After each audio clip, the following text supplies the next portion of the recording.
Hello,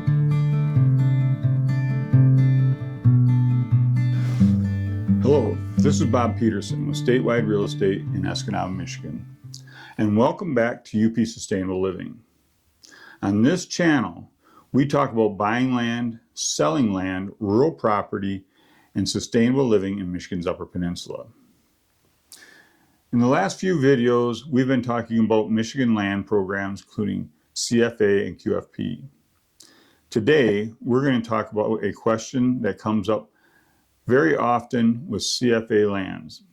What happens if you want to take the land out of the commercial forest program? A lot of people assume they can simply remove the land from CFA whenever they want. But in real life, it's something you need to plan very carefully. If you enjoy practical information about buying and selling land, owning land in the Upper Peninsula of Michigan, be sure to subscribe and follow along. The first thing to know is that yes, land can be withdrawn from the commercial forest program. Michigan DNR guidance says landowners must apply to withdraw land, and if the application is approved, the owner receives a withdrawal certificate and instructions for applying with the withdrawal penalty. So the short answer is yes, it can be done. But the real answer is that it is a process. And that process may involve paperwork, application fees, penalty payments, surveys, possible land split approvals, and processing time. One of the biggest things buyers and sellers should understand is timing. If someone plans to sell CFA land to a buyer who does not want the property to remain in the program, that should be discussed early in the process. When CFA land transfers ownership, the property stays in the program unless it is formally withdrawn. That means this is not something to figure out the day before closing. It can affect timing, costs, and whether the property really fits into the buyer's goals. Removing land from CFA starts with a withdrawal application. According to Michigan's Commercial Forest Program Summary, the application requires a non-refundable fee. For 200 acres or less, the fee is $200. For over 200 acres, the fee is $1 per acre up to 1,000. The application also requires documentation showing ownership. So even the first step has a cost. This is the part that often gets people's attention. Michigan program material explain that the withdrawal land from CFA requires payment of a withdrawal penalty. The DNR calculates the penalty using the formula established in the law and then instructs the owner to pay it to the township treasurer. Once the penalty is paid and confirmed, the withdrawal can be completed. The practical takeaway is simple. Do not assume removing land from CFA will be free or fast. Before making plans to get the actual number for the property. Another important point is that CFA rules continue to apply until the withdrawal process is finished.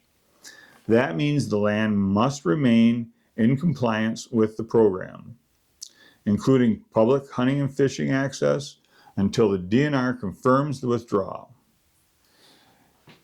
In other words, the land is not officially out of the program until the process is completed.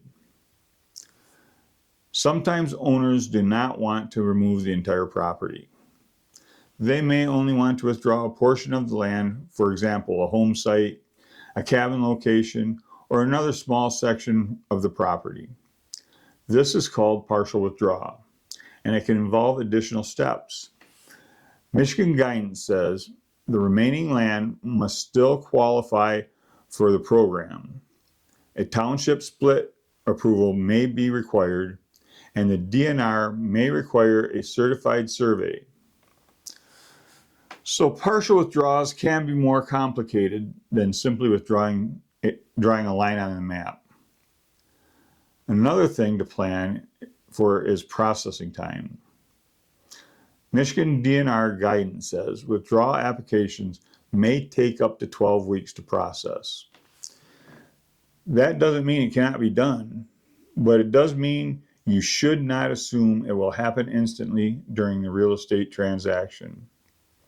Another thing owners should consider is what happens after the land is removed.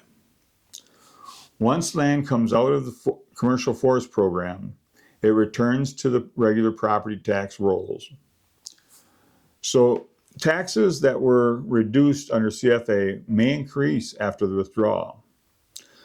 When someone is thinking about removing the land from the program, it is important to ask not just, can I remove it, but also, what will my taxes look like afterwards? This is not just a seller issue. When CFA land is sold, the classification does not automatically end with the state. The new owner becomes responsible for complying with the program or withdrawing the land. So buyers should make sure they understand whether the land will remain in CFA, the seller is withdrawing it, or the buyer will be responsible for that process after closing. From a real estate standpoint, this issue usually comes up for a few reasons. One is when the buyer wants complete privacy and does not want the public access requirement that comes with CFA. Another is when someone wants to change how the property is being used. For example, creating a home site or building area. And sometimes it simply happens because the next owner wants something different than the current owner wanted. My practical advice is simple. If land is in CFA and someone may want it removed from the program, that should be part of the conversation early, not later. Because removing land from CFA is a formal process that involves applications, fees, penalties, compliance requirements, and processing time. Understanding those details ahead of time helps avoid surprises. Thanks for watching. If you're buying or selling land in Michigan's Upper Peninsula and want help understanding issues like CFA land, QFP land, easements, or other rural property concerns, my contact information is in the description below. Again, this is Bob Petersen with Statewide Real Estate in Escanaba, Michigan, and this is UP Sustainable Living. And I'll see you in the next video.